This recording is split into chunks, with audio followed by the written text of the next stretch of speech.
എല്ലാ കൂട്ടുകാർക്കും നല്ലൊരു ദിവസം ആശംസിച്ചുകൊണ്ട് നമുക്ക് നേരെ ഗൗതമിന്റെ നന്ദയുടെയും ഇന്നത്തെ നല്ലൊരു വിശേഷം കേട്ടാലോ. അങ്ങനെ ഇന്നത്തെ വിശേഷത്തില് പവിത്രയുടെ അടുത്തേക്ക് ഒരു കൊടുങ്കാറ്റ് പോലെ അരുൺ അങ്ങോട്ട് പാഞ്ഞു വരുവാണ്. പാഞ്ഞു വന്നിട്ട് മുറിയിലേക്ക് കയറിട്ട് വെച്ചിട്ടു, നീ എന്ത് പരിപാടിയാണ് ഒരുമ്പൊട്ടാളെ കാണിച്ചെന്ന് ചോദിക്കാം. എന്താ ഞാൻ എന്താ കാണിച്ചെന്ന് ചോദിക്കാം. നീ നിന്റെ തന്തയെ കൂടെ ഞങ്ങളുടെ ഇന്ത്യവരത്തെ കത്തിക്കാൻ നോക്കുമല്ലേ, അതൊന്നും ഒരു കാരണവശാലും നടക്കില്ലെന്ന് പറയണം. ഇതേ അരുണേട്ടാ, വെറുതെ അനാവശ്യം പറഞ്ഞാണ്ടല്ലോ.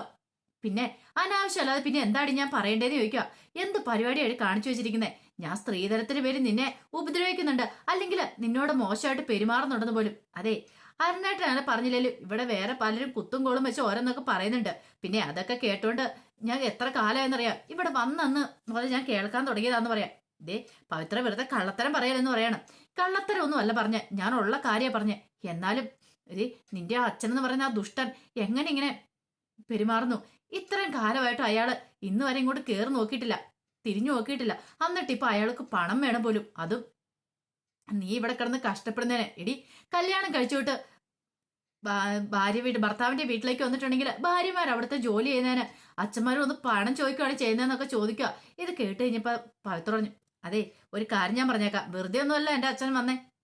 അച്ഛൻ വന്ന് ചോദിച്ചതിന് കാരണങ്ങളുണ്ട്. സ്ത്രീധനത്തിന്റെ പേരിൽ നിങ്ങൾ എന്നെ ഇവിടെ ഇട്ട് പീഡിപ്പിക്കുവാന്നും പറഞ്ഞോണ്ടല്ലേ.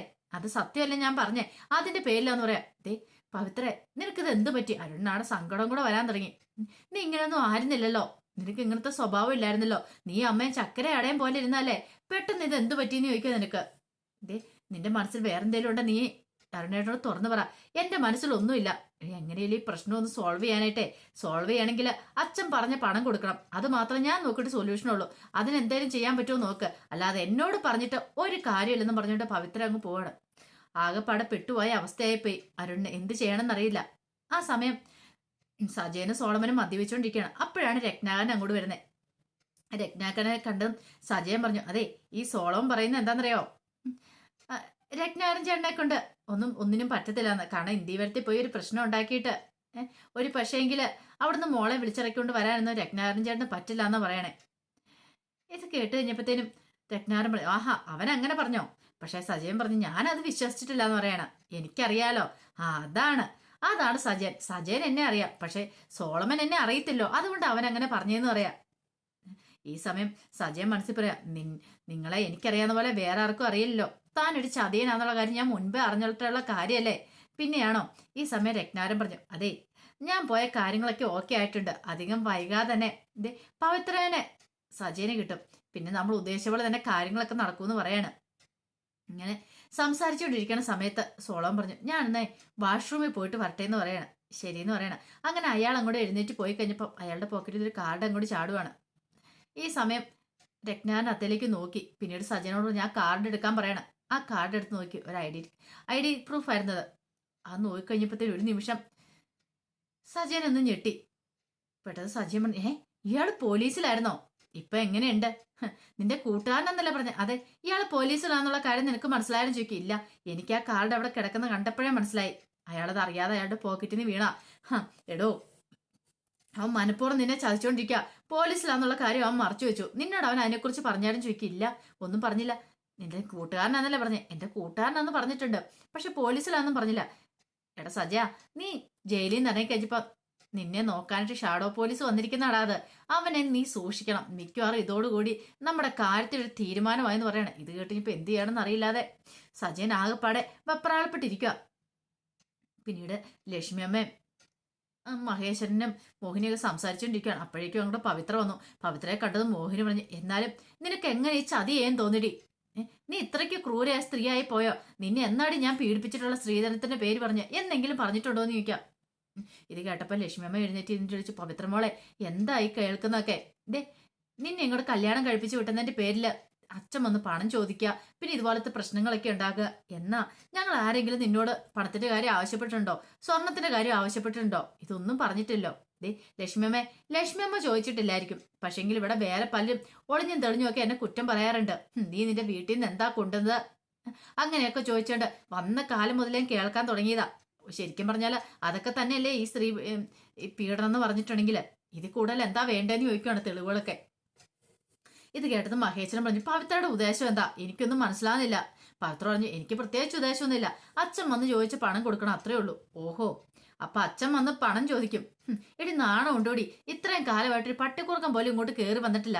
ഇവിടെ ഇങ്ങനൊരു മോളുണ്ടെന്ന് പറഞ്ഞിട്ട് ഇപ്പൊ അയാൾ കയറി വന്നിരിക്കുന്നു. അതിന് അച്ഛനെ ഇങ്ങോട്ട് കയറി വരാനായിട്ട് ഇവിടെ ഈ ഇന്ത്യവരത്തിലുള്ള ആരെങ്കിലും സമ്മതിച്ചോ? അതുകൊണ്ടല്ലേ എന്റെ അച്ഛൻ വരായിരുന്നെന്ന് ചോദിക്കുക. ദേ പവിത്രേ, നീ കൂടുതലൊന്നും പറയണ്ട, എനിക്ക് നല്ല ദേഷ്യം വരുന്നുണ്ടെന്ന് പറയാം. ദേ അമ്മ എന്തൊക്കെ പറഞ്ഞാലും ശരി, ഞാൻ പറയാനുള്ളത് പറയുക തന്നെ ചെയ്യും. അതെ, എന്റെ അച്ഛനൊരു തെറ്റും ചെയ്തിട്ടില്ല. ഇത്രയും കാലം എന്റെ ഈ വീട്ടിലേക്ക് കൊണ്ടുവന്ന് ഈ വീട്ടിലൊരു അടിമപ്പണി ചെയ്യിച്ചു. അതും പോരാഞ്ഞിട്ട് ഇനിയിപ്പം എന്റെ അച്ഛനെ കുറ്റം പറയണമെന്ന് ചോദിക്കുക. ഇത് കേട്ട് മഹേശ്വരൻ പറഞ്ഞു, അതെ പവിത്രയ്ക്കൊരു വിചാരം ഉണ്ടായിരിക്കും ഞങ്ങൾ ആ പണം കൊടുക്കൂന്ന്. അതങ്ങനെ കൊടുക്കാൻ പോകുന്നില്ലെന്ന് പറയാ. മോഹിനി പറഞ്ഞു, അല്ലെങ്കിലും എന്തിനാ പണം കൊടുക്കണേ? ഇവരുടെ അച്ഛൻ ജീവിതത്തിൽ അത്ര പണം കണ്ടുണ്ടോ? സത്യം പറടി, അത്ര ലക്ഷങ്ങളെ കണ്ടുണ്ടോന്ന് ചോദിക്കാം. ഇല്ല, ഞങ്ങൾ എപ്പോഴും ദരിദ്രവാസി കുടുംബാന്നല്ലേ അമ്മ പറയാറ്. കണ്ടിട്ടുമില്ല, അതുകൊണ്ട് തന്നെ എന്റെ അച്ഛൻ പണം ചോദിച്ചേ. അതിനകത്ത് എന്താ തെറ്റെന്ന് ചോദിക്കുക. മോഹിനിക്ക് ഒന്നും പറയാനില്ല. മഹേശ്വരൻ പറഞ്ഞു, ഒരിക്കലും നടക്കത്തില്ല. അത്രയും പണം എന്താണെങ്കിലും കൊടുക്കാൻ പറ്റത്തില്ല. പിന്നെ നോക്കിയിട്ട് ഒരു വഴി മാത്രമേ ഉള്ളൂ. അരുണിനോട് പറഞ്ഞിട്ട് നീ അരുണും തമ്മിലുള്ള ബന്ധം അങ്ങോട്ട് വേർപിരിക്കും. നിന്നെ നിന്റെ വീട്ടിലേക്ക് കൊണ്ടാക്കും. അത്രേ ഉള്ളൂ. അയാൾക്ക് അതല്ലേ ആവശ്യം. അങ്ങനെയാണെങ്കിൽ അങ്ങനെ നടക്കട്ടെ എന്ന് പറയണം. ഈ സമയം പവിത്ര ഒന്ന് ആലോചിച്ചിട്ട് പറഞ്ഞു, അങ്ങനെയാണെങ്കിൽ അരുണേട്ടോട് ചോദിക്കാം എന്താ ചെയ്യേണ്ടതെന്ന്. എല്ലാവരും കൂടെ ആലോചിച്ചൊരു തീരുമാനം എടുത്തുക്കാൻ പറഞ്ഞിട്ട് പവിത്ര അങ്ങോട്ട് പോവാണ്. അതാരും പ്രതീക്ഷ കാര്യമില്ല. പവിത്ര അങ്ങോട്ട് പോയിട്ട് മുറിയുടെ ഇപ്പുറത്ത് പൊട്ടിക്കരയണം. കാരണം പവിത്രയുടെ ഉള്ളിൽ സങ്കടം കെട്ടി നിൽക്കുക. എന്ത് ചെയ്യണമെന്നറിയില്ല. അച്ഛൻ തന്റെ ജീവിതം തല്ലി തകർക്കുമെന്ന് പറഞ്ഞുകൊണ്ട് മാത്രം ഇങ്ങനെയൊക്കെ അഭിനയിക്കുന്നേ. ഇവിടെ നിന്ന് വിട്ടു പോകാനോ അല്ലെ ഇവരോട് ദേഷ്യപ്പെടണമെന്നും പവിത്രയ്ക്ക് ആഗ്രഹമില്ല. പക്ഷെ നിവൃത്തിയില്ലാതെ പോയി. വേറെ എന്ത് ചെയ്യാനായിട്ടാ? ഈ സമയത്ത് പിങ്കിയുടെ അടുത്തേക്ക് ഗിരിജ വരുവാണ്. ഗിരിജ വന്നിട്ട് പറഞ്ഞു, അല്ല മോളെ, ഇവിടെ നടക്കുന്ന കാര്യങ്ങളൊക്കെ നീ അറിയുന്നുണ്ടോ എന്ന് ചോദിക്കാം. കുറെ കാര്യങ്ങൾ ഞാൻ അറിയുന്നുണ്ട്. പവിത്രയുടെ കാര്യമല്ലേ? അത് മോളെ, കലക്കവെള്ളത്തിൽ വേണം നമ്മൾ മീൻ പിടിക്കാനായിട്ട്. ദേ പിന്നെ ഒരു കാര്യം, ഇവിടെ എന്ത് ഭൂകമ്പം നടന്നാൽ നീ അതിനകത്തൊന്നും നീ കയറി ഇടപെടട്ടോ എന്ന് പറയണേ.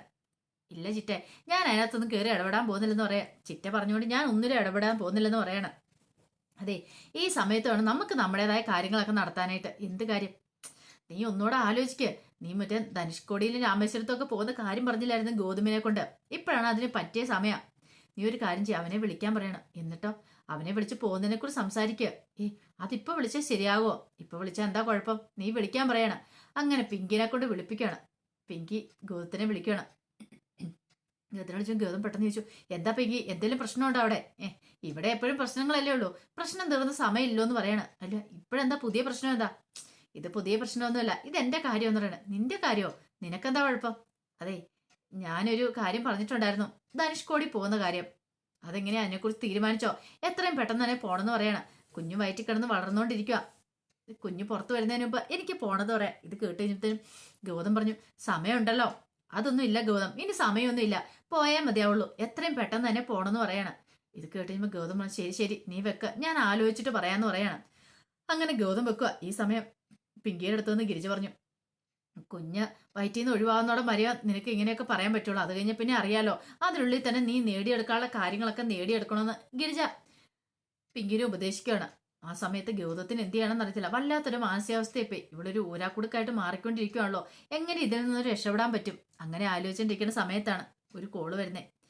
ഹലോ പറഞ്ഞപ്പോ, ഞാൻ രതീഷ സാറേന്ന് പറയണം. ആ പറഞ്ഞോ രതീഷ, എന്താ കാര്യം? എനിക്ക് സാറിനെ ഒന്ന് കാണണം എന്ന് പറയാം. എന്താ? എനിക്ക് അത്യാവശ്യമായിട്ടൊന്ന് കാണണം. സാറിനോട് കുറച്ച് കാര്യങ്ങളൊക്കെ സംസാരിക്കാണെന്ന് പറയാം. കാരണം അന്ന് സരോഗസ് ചെയ്യുന്ന സമയത്തെ കാര്യങ്ങളൊക്കെ, അന്ന് രതീഷും ഗീതു ആയിരുന്നല്ലോ. ഗീതുവിന് ഗർഭപാത്രമായിരുന്നല്ലോ നന്ദയ്ക്ക് കൊടുക്കാന്ന് പറഞ്ഞിരുന്നേ. പിന്നീട് രതീഷിനെ കാണാനായിട്ട് ഗൗതം ചെല്ലുവാണ്. ഗൗതം ചെന്ന് കഴിഞ്ഞപ്പോഴത്തേനും രതീഷ് എന്ത് ചെയ്യുക, തന്റെ പോക്കറ്റിൽ വന്ന് ആ ചെക്കം എടുത്ത് നീട്ടി. ഇതെന്താ രതീഷെ? അല്ല സാറന്ന് എനിക്ക് തന്നില്ല ഈ ചെക്ക്. സാറിന്റെ ഭാര്യയുടെ കുഞ്ഞിനെ എന്റെ ഭാര്യയുടെ ഗർഭതി വഹിക്കുന്നതിന് വേണ്ടിയിട്ട്, അപ്പൊ അതിന് വേണ്ടിയിട്ട് പാരിതോഷികമായിട്ട് തന്നത്. ഈ ചെക്ക് ഞങ്ങൾക്ക് ആവശ്യമില്ല എന്ന് പറയണം. അതെന്താ അങ്ങനെ? അല്ല എന്റെ ഭാര്യയുടെ വയറ്റിലല്ലോ ആ കുഞ്ഞുണ്ടായത്, അതുകൊണ്ട് ഇനി ഞങ്ങൾക്ക് അതിന്റെ ആവശ്യമില്ല സാറേ എന്ന് പറയണം. അർഹിക്കാത്ത നമ്മൾ ഒരിക്കലും ആഗ്രഹിക്കില്ലെന്ന് പറയാം. അതൊന്നും സാരമില്ല. രതീഷിന് കുറെ ചികിത്സാ ചെലവുകളൊക്കെ വേണ്ടി വന്നല്ലേ, കുറെ ആൾക്കാർ സഹായിച്ചല്ലേ, ആ കൂട്ടത്തില് ഈ സഹായം ഇരിക്കട്ടെ, ഇത് വെച്ചോളാൻ പറയണം. വേണ്ട സാറേ, ഇത് മേടിച്ച ദൈവം പോലും പൊറുക്കില്ല എന്ന് പറയണം. അതെന്താ രതീഷ് അങ്ങനെ പറഞ്ഞേ? അതെ, സാറിനോട് ഞങ്ങൾ വലിയൊരു ചതി ചെയ്തെന്ന് പറയണം. ചതി ചെയ്തോ? എന്ത് ചതി? സാറേ ഞാൻ അറിഞ്ഞിരുന്നില്ല. ഞാൻ ഇന്നാ ഈ കാര്യങ്ങളൊക്കെ അറിയുന്നേ. എന്റെ ഭാര്യ എന്നോട് പറഞ്ഞില്ല. ഇന്ന് അവൾ ഈ കാര്യങ്ങളൊക്കെ പറയണേന്ന് പറയാണ്. എന്തിനെ കുറിച്ചാണ് പറയണേന്ന് ചോദിക്കാണ്. പിന്നീട് എല്ലാ കാര്യങ്ങളും പറയണം. അന്ന് അവിടെ വെച്ച് തട്ടിക്കൊണ്ടുപോയെന്ന് പറഞ്ഞാൽ ലാബിലേക്ക് പോകണമെന്ന് പറഞ്ഞുകൊണ്ട് ഡോക്ടർ വന്ന് പറഞ്ഞു തന്നെ ഗീതുവിനെ വിളിച്ചോണ്ട് പോയത്. ലാബിൽ ചെന്ന് ഇപ്പൊ ഫോണൊക്കെ പിടിച്ചു വാങ്ങി വെച്ചും എല്ലാം പറയണം. എല്ലാം കേട്ട് കഴിഞ്ഞപ്പോഴത്തേനും ഗൗതത്തിലൊരു ഞെട്ടല. ഗൗതം പറഞ്ഞു, അത് ആരാന്നറിയാവോ? അത് സാറിന്റെ വീട്ടില് ഇപ്പൊ സാറിന്റെ വൈഫിന്റെ കുഞ്ഞിനെ ഉദരത്തിൽ വെച്ചിരിക്കുന്ന ആ സ്ത്രീയാണ്. അവരാണ് ഈ ചതി ചെയ്തേ. അവരാണെന്നാ ഡോക്ടർ വേഷത്തിൽ ഞങ്ങളെ കൊണ്ടുപോയെന്ന് പറയണം. ഇത് കേട്ട ഗൗതം ഒന്നും ഞെട്ടിപ്പോയി. പെട്ടെന്ന് ഗൗതം ഓർത്ത് എന്തോ ഇതെന്നാ ഒന്നും മനസ്സിലാവുന്നില്ല. പെട്ടെന്ന് രതീഷ് പറഞ്ഞു, ഈ കാര്യങ്ങളൊക്കെ എനിക്ക് അറിയില്ലായിരുന്നു, ഇന്നാ ഞാൻ അറിഞ്ഞേ. ഇത് അറിഞ്ഞു കഴിഞ്ഞപ്പോഴത്തേനും എനിക്ക് മനസ്സിലായി എന്തോ ഒരു ക്രിമിനൽ മൈൻഡ് ഉള്ള സ്ത്രീയാണല്ലോ അവരെന്ന്. എന്റെ ഭാര്യ വിചാരിച്ചുകൊണ്ടിരിക്കുന്ന അവര് നല്ലവളാണ്, അവളെ നന്മയ്ക്ക് വേണ്ടിയിട്ട് സാറിന്റെ ഭാര്യയ്ക്ക് നന്മയ്ക്ക് വേണ്ടി ചെയ്തതെന്ന് ഓർത്ത്. പക്ഷെ എനിക്കിത് കണ്ടപ്പോൾ എന്തോ ഒരു കേട്ടപ്പോൾ ഒരു ബുദ്ധിമുട്ട് തോന്നി. അതാ ഞാൻ സാറിന്റെ അടുത്തേക്ക് വന്നേന്ന് പറയാണ്. ഇത് കേട്ടപ്പോൾ ഗൗതം പറഞ്ഞു, ഇപ്പോഴെങ്കിലും രതീഷ് വന്ന നന്നായി, നല്ല സമയത്ത് തന്നെ വന്ന ഈ വിവരങ്ങളൊക്കെ എനിക്ക് ഒത്തിരി നന്ദിയുണ്ടെന്ന് പറയാണ്. രതീഷ് ഇത് വെച്ചോളാൻ പറഞ്ഞാൽ ചെക്കും കൂടെ കൊടുക്കുകയാണ്. എന്താ സാറേ ഇത്? വേണ്ട, രതീഷ് ഇത് വെച്ചോ, കൃത്യസമയത്ത് തന്നെ എന്നെ വന്ന് സഹായിച്ചല്ലോ എന്ന് പറയാണ്. പിന്നീട് ഗൗതം ചില തീരുമാനങ്ങളൊക്കെ എടുക്കുക. ഈ സമയത്ത് ബാത്റൂമിൽ പോയ സോളമനെ നോക്കി സജയനും രത്നാനും ഇരിക്കുകയാണ്. അങ്ങനെ കുറച്ച് കഴിയുമ്പോഴത്തേനും സജയൻ അങ്ങോട്ട് വരുവാണ്. സജയൻ വന്നു കഴിഞ്ഞപ്പോഴത്തേനും സജയൻ സോളമൻ വരുവാണ്. സോളമൻ വന്നു കഴിഞ്ഞപ്പോഴത്തേനും സജയൻ ചോദിച്ചു, അല്ല സോളമ, നിനക്ക് എവിടെയാ ജോലിന്ന് ചോദിക്കുക. ഇത് കേട്ട സോളമൻ ചോദിച്ചു, അതെന്താ ഇപ്പൊ ജോലിയൊക്കെ അന്വേഷിക്കാൻ വേണ്ടിയിട്ട്? രത്നാകരൻ പറഞ്ഞു, അല്ല ജോലി എന്താന്ന് പറയുന്നതിൽ എന്താ കുഴപ്പമിരിക്കുന്നേ? എന്താ നിനക്ക് ജോലിയൊന്നും ഇല്ലേന്ന് ചോദിക്കുക. ഉണ്ട്, എന്താ ജോലി എന്താ? അത് പിന്നെ പോലീസില്. ഓഹോ, എന്നിട്ട് നീ എന്നോട് ഇതുവരെയായിട്ടും പറഞ്ഞില്ല. ഇത് കേട്ട് കഴിഞ്ഞപ്പോഴത്തേനും സോളം പറഞ്ഞു, അതിപ്പോ പ്രത്യേകിച്ച് പറയേണ്ട കാര്യം കേട്ടോ, എന്നോട് ഇതുവരെയായിട്ട് സജയൻ ചോദിച്ചിട്ടില്ല, അതുകൊണ്ട് ഞാൻ പറഞ്ഞില്ല എന്ന് പറയാം. അത് കേട്ടോ സജയനൊന്ന് ഞെട്ടി. സജയന് പിന്നെ എന്ത് പറയണമെന്നറിയില്ല. ഈ സമയം രത്നാകരൻ പറഞ്ഞു, ഓഹോ, അപ്പൊ നീ ചോദിച്ചല്ലേ സജയാന്ന് ചോദിക്കണം. അല്ല, ഞാൻ ചോദിച്ചില്ലെന്നുള്ള കാര്യം സത്യം തന്നെ. അപ്പൊ നീ പറയണ്ടായിരുന്നു. എന്തിനു പറയണു? ചോദിക്കാത്ത കാര്യത്തെക്കുറിച്ച് പറയേണ്ട കാര്യമല്ലോ, അതുകൊണ്ടാന്ന് പറയണേ. അതെ, ഒരു കാര്യം ഞാൻ പറഞ്ഞേക്കാം, നീ എന്നെ ചതിക്കുമായിരുന്നല്ലേ ചോദിക്കും. എന്തിന്? അല്ല, നീ പോലീസിലാന്നുള്ള കാര്യം മറച്ചു വെച്ചിട്ട് അതിന്റെ കാര്യമൊന്നുമില്ല. പോലീസിന്റെ കാക്കി ഇട്ടെന്ന് ഓർത്തോണ്ട് അതെ ക്രിമിനൽ മൈൻഡ് മാറത്തൊന്നുമില്ലോ. ഞാൻ സജയനെ പോലെയുള്ള ആള് തന്നെയാ. സജയൻ പേടിക്കൊന്നും വേണ്ട. ദേ, നിങ്ങൾ തമ്മിലുള്ള സംഭാഷണം അല്ലെങ്കിൽ നമ്മൾ തമ്മിൽ കൂടി ഇരുന്ന് പറഞ്ഞ കാര്യങ്ങളൊന്നും ഞാൻ ആരോടും പുറത്തു പറയാനൊന്നും പോകുന്നില്ല എന്ന് പറയാണ്. ഇത് കേട്ട് കഴിഞ്ഞപ്പോഴത്തേനും സജയന് സന്തോഷമാണ്. അതിന്റെ വിശേഷങ്ങളൊക്കെ നമ്മളിന്ന് കണ്ടേ. ഇനി എന്തൊക്കെ സംഭവിക്കുന്ന നമുക്ക് കാത്തിരിക്കാട്ടോ. ഒരിക്കൽ കൂടി എല്ലാവർക്കും നല്ലൊരു ദിവസം ആശംസിച്ചു നിർത്തുന്നു.